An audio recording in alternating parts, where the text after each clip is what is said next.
Bonsoir à chacun d'entre vous. On se retrouve pour nos moments détente du mardi et je continue sur ma lancée puisque la semaine dernière je vous avais parlé d'un roman d'une tendresse inouïe en ce qui concernait donc Léna de Virginie Delaufre. Et cette fois-ci, puisque je suis allée piocher dans ma bibliothèque et j'ai vécu un voyage dans le temps, on va dire, au travers des livres que j'ai pu lire, et je suis revenue sur un roman que j'ai lu il y a fort fort longtemps, Le loup des steppes de Hermann Hesse. Et j'ai retrouvé un passage qui concerne tellement notre époque, qui est tellement d'actualité, que j'ai eu à cœur de m'arrêter en fait avec vous sur ce petit moment. Donc le loup des steppes, je vous le résume en lisant finalement la quatrième de couverture. À force de renier ce qui constitue le bonheur quotidien des hommes, Harry Haller se sent devenu un loup des steppes. Inapte à frayer avec ses semblables, de plus en plus solitaire et voué à l'isolement. Il n'entrevoit qu'une solution, se tuer. Mais la peur de la mort l'empêche soudain de rentrer chez lui, mettre son dessein à exécution. Il rencontre alors Hermine, son homologue féminin, qui a choisi la pratique de ses plaisirs que lui-même a fui. Elle le contraint à en faire l'apprentissage. C'est une véritable initiation à la vie, une quête troublante pour découvrir le difficile équilibre entre le corps et l'esprit sans lequel l'homme ne peut atteindre sa plénitude. Donc, ce qu'il faut savoir effectivement, c'est que Hermann Hesse, il a écrit tout un tas de romans très très initiatiques. Comme beaucoup de grands écrivains, il était très en avance sur son temps puisqu'il soulève en fait on va dire des problématiques qui sont encore tout à fait d'actualité aujourd'hui, qui le sont depuis des siècles. Et je voudrais partager avec vous un des dialogues en fait entre donc le loup des steppes et puis Hermine, qui est finalement et qui l'amène finalement à réfléchir et à voir la vie complètement différemment. Et donc elle partage avec lui à un moment donné tout ce qui le trouble, tout ce qui le gêne profondément. Et je pense que dans ce passage, beaucoup d'entre vous sont susceptibles de se reconnaître dans les questionnements, dans, je dirais, l'absurdité parfois de la vie et comment remettre du sens dans ce qui nous paraît absurde. Voilà. Et donc, je commence par Hermine, qui décrit tout un tas de choses qui choquent profondément le loup des steppes. Je ne les comprends que trop, et aussi ton dégoût de la politique, ton horreur des bavardages et des agissements irresponsables des partis et de la presse, ton désespoir en face de la guerre, celle qui fut et celle qui viendra, en face de la façon dont on pense aujourd'hui, dont on lit, dont on construit, dont on fait de la musique, dont on célèbre les cérémonies, dont on fabrique l'instruction publique. Tu as raison, loup des steppes, tu as 1000 fois raison, et pourtant tu dois périr. Tu es bien trop exigeant et affamé pour ce monde moderne, simple, commode, content de si peu. Il te vomit. Tu as pour lui une dimension de trop. Celui qui veut vivre en notre temps et qui veut jouir de sa vie ne doit pas être une créature comme toi ou moi. Pour celui qui veut de la musique au lieu du bruit, de la joie au lieu de plaisir, de l'âme au lieu d'argent, du travail au lieu de fabrication, de la passion au lieu d'amusette. Ce joli petit monde-là n'est pas une patrie. Elle fixa le plancher songeuse.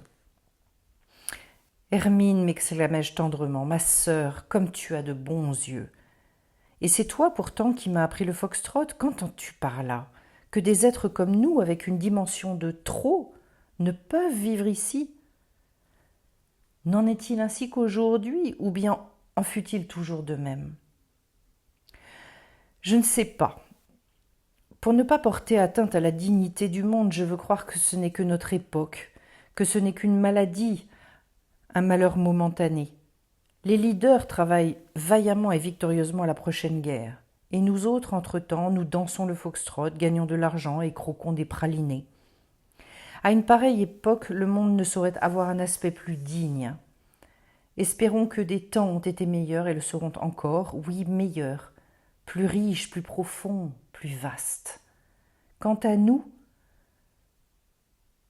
nous ne nous en trouverons ni bien ni mal, Et peut-être en a-t-il toujours été de même. Toujours comme maintenant, toujours un monde pour les politiciens, les profiteurs, les jouisseurs, les garçons de café, et pas d'air pour les êtres humains. Et oui, je n'en sais rien, personne ne le sait. D'ailleurs, n'est-ce pas la même chose? Mon ami, je songe soudain à ton préféré, dont tu m'as souvent parlé et lu des lettres, à Mozart. Comment a-t-il vécu, lui? Qui donc, en son temps, a gouverné le monde, empoché l'argent, donné le ton et conduit la foule?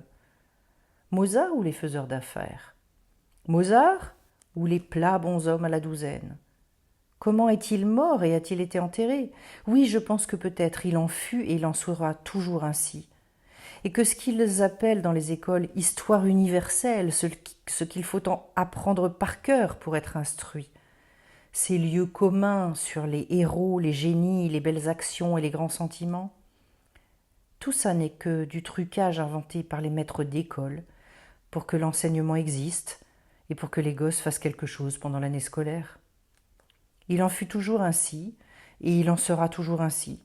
La puissance et l'argent, le temps et le monde appartiennent aux petits, aux mesquins, et les autres, les êtres humains véritables, n'ont rien, rien que la mort. Pas autre chose. Si, l'éternité.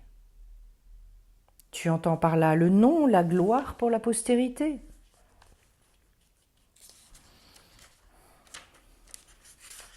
Non, mon loup des steppes, pas la gloire. A-t-elle donc de la valeur? Et crois-tu que tous les hommes vraiment grands, vraiment accomplis soient devenus célèbres et connus pour la postérité? Bien entendu, non. Donc ce n'est pas la gloire. La gloire, ça n'existe que pour l'enseignement, c'est un truc de maître d'école. Ce n'est pas la gloire, non. Mais ce que j'appelle éternité. Les croyants l'appellent royaume de Dieu. Il me semble à moi que nous autres, les exigeants, ceux qui ont une dimension de trop, ceux qui sont nostalgiques, ne pourrions pas vivre s'il n'y avait pas d'autre air à respirer que l'atmosphère de ce monde, si en dehors du temps il n'existait pas l'éternité. Car c'est elle le domaine du vrai. C'est à elle qu'appartiennent la musique de Mozart et les vers de tes grands poètes. C'est à elle qu'appartiennent les saints et ceux qui ont fait des miracles, souffert le martyre et donné un grand exemple aux hommes. Et de même appartiennent à l'éternité l'image de toute action vraie, la puissance de tout sentiment réel, même si personne ne s'en doute, ne le voit, ne le fixe et ne le garde pour la postérité. Pour l'éternité, il n'y a pas de survivants, il n'y a que des contemporains. Tu as raison, dis-je. Les croyants, poursuivit-elle pensivement, en ont su quand même plus long que les autres. C'est pourquoi ils ont institué les saints et ce qu'ils appellent la communion des saints. Les saints, ce sont les hommes vrais, les jeunes frères du Christ. Toute notre vie, nous sommes en route vers eux. Pour chaque bonne action, pour chaque courageuse pensée, par chaque amour. Jadis, les peintres anciens représentaient la communauté des saints dans un ciel doré, belle, paisible et radieuse. Ce n'est pas autre chose que ce que j'ai tout à l'heure nommé éternité. C'est le royaume qui est au-delà du temps et de l'apparence. C'est à lui que nous appartenons. C'est là qu'est notre patrie, c'est là que va notre cœur, loup des steppes, et c'est pour cela que nous désirons la mort. Là-bas, tu trouveras ton Goethe et ton Mozart et ton Novalis, et moi mes saints, Saint Christophe, Saint Philippe de Néri et les autres. Beaucoup de saints furent d'abord de grands pécheurs, car le péché peut être lui aussi une voie vers la sainteté. Le péché et le vice. Tu vas te moquer de moi, mais je pense souvent que mon ami Pablo pourrait être lui aussi un saint caché. Ah, Harry, nous devons passer par tant d'ordures et d'absurdités pour aller dans notre patrie. Et nous n'avons personne qui nous conduise. Notre seul guide est la nostalgie. Ces derniers mots, elle les avait murmurés tout bas, et la chambre était entrée dans un silence paisible. Le soleil se couchait et faisait miroiter les lettres d'or au dos des livres de ma bibliothèque. Je pris la tête d'Hermine dans mes mains. Je la baisai au front et j'appuyai sa joue contre la mienne, fraternellement. Nous restâmes ainsi un long moment. J'aurais aimé demeurer ainsi et ne plus sortir ce soir. Mais pour cette nuit, la dernière à la veille du grand bal, Maria s'était promise à moi. En route pour mon rendez-vous, je ne pensais pas à Maria, mais seulement à ce que m'avait dit Hermine. Peut-être, me semblait-il, n'étaient-ce pas ses propos, pensées, mais les miennes, que cette voyante avait lues et respirées, et qu'elle me rendait moulée dans une autre forme, se dressant nouvelle devant moi. Ce dont je lui étais le plus reconnaissant à cette heure, c'était d'avoir exprimé l'idée de l'éternité. J'en avais besoin de cette idée. Sans elle, je ne pouvais ni mourir ni vivre.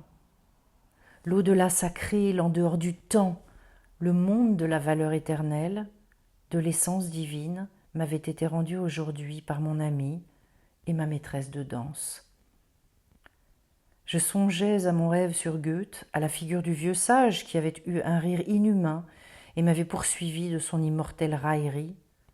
Maintenant seulement je comprenais le rire de Goethe, le rire des immortels. Il était sans objet ce rire, il n'était que lumière, que clarté, il était ce qui reste quand un homme véritable a passé par les vices, les souffrances, les erreurs, les passions et les malentendus des humains, et qu'il est parvenu à l'éternel, à l'universel. Et l'éternité elle-même n'était pas autre chose que la délivrance du temps, que peut-être son retour à l'innocence, sa refonte en espace.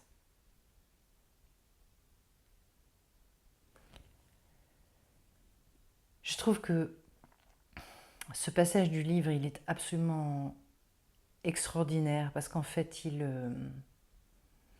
résume et il redonne une dimension à la vie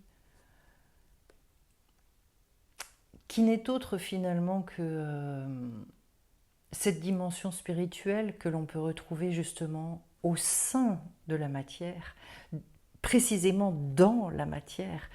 Et c'est ça tout l'art de Hermann Hesse, c'est de nous montrer que finalement il n'y a que dans cette réconciliation extraordinaire entre le spirituel et la matière que le sens des choses, avec malgré tout ce qui continuera à nous échapper et tout ce qui continuera à faire partie de notre ignorance, mais malgré tout que l'on peut toucher du doigt, respirer cet air qui finalement nous sort de l'étouffement à la fois de cette proposition, je dirais, des grands matérialistes de ce monde, mais également des grands spirituels de ce monde qui n'ont pas fait justement le lien entre les deux. Et je pense que nous sommes à une époque où peut-être j'entrevois la possibilité justement de faire ce pont entre les deux. Pour moi, notamment par toute l'étude que j'ai pu faire de la Torah et de la Kabbale, c'est de toute façon et fondamentalement la proposition du projet divin.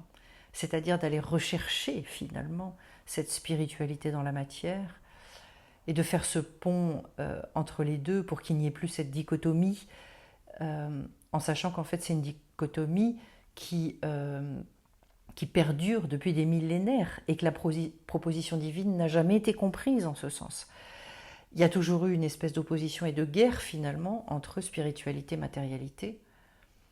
Et que là, dans ce livre, en fait, c'est la proposition d'une réflexion profonde, avec d'un côté donc une femme, Hermine, qui choisit justement de retrouver au sein de ses plaisirs, au sein de cette matérialité, une autre manière de vivre le monde, non plus de le gloutonner, non plus de je dirais de lui faire du mal, mais au contraire de l'élever. Et qui va finalement rendre, ou en tout cas transformer la vision du loup des steppes, et peut-être justement dans cette réconciliation le sortir de cet isolement et de cette envie de mort. Et je trouve que la réflexion est d'une pertinence absolument extraordinaire, d'autant plus que Hermann Hesse est quand même né en 1877, donc on voit là tout l'avant-gardisme aussi de l'écrivain. Et on voit aussi toute la stérilité finalement d'une spiritualité désincarnée qui n'arrive pas à jouir aussi des plaisirs de la vie, une jouissance qui n'est donc pas outrancière, encore une fois, que je définis en fait par la différence entre profiter de la vie et abuser de la vie. Et c'est toute cette voie finalement de la justesse, du juste milieu, qui finit par nous permettre d'être des êtres profondément spirituels et profondément ancrés dans la matière. Voilà. Et quand je suis retombée finalement sur ce passage, je me suis dit, c'est tellement d'actualité, c'est tellement vibrant de ce que beaucoup d'entre vous sur la chaîne veulent réaliser aujourd'hui. C'est un chemin, c'est tout un tas de découvertes, mais il y a une telle justesse dans tous ces propos et on voit malgré tout cette possibilité de réconcilier les deux et notamment de se réconcilier profondément à l'intérieur. Et ce que j'apprécie beaucoup aussi, c'est ce chemin qui est proposé et qui est le chemin de l'errance, des erreurs, du vice, de tout un tas de choses pour finalement réussir à comprendre comment jouir du monde sans l'abîmer. Voilà. Je pense que y a de quoi méditer là-dessus et puis peut-être nous inspirer, nous réconcilier et nous amener justement à retrouver beaucoup le sourire et puis cette paix intérieure. J'aime bien à la fin de leur discours, de leur dialogue, ce côté extrêmement paisible qui à un moment donné réapparaît dans la pièce et d'un seul coup ces yeux qui s'ouvrent et qui se disent finalement oui peut-être qu'il y a une toute autre manière de voir le monde, même si ça nous paraît très très à l'opposé de la manière dont on va dire les grands, ceux qui dirigent le monde aujourd'hui fonctionnent. Mais c'est une manière bien réelle, même si c'est pas forcément le discours le plus attendu. Voilà, bah écoutez, en tout cas, je vous redonne le titre, Le Loup des Steppes de Hermann Hesse. Et puis pour ceux que ça intéresse, c'est un roman et c'est un roman plein de beauté. Je vous retrouve bien bien vite sur Séphiroth et compagnie. Bye bye.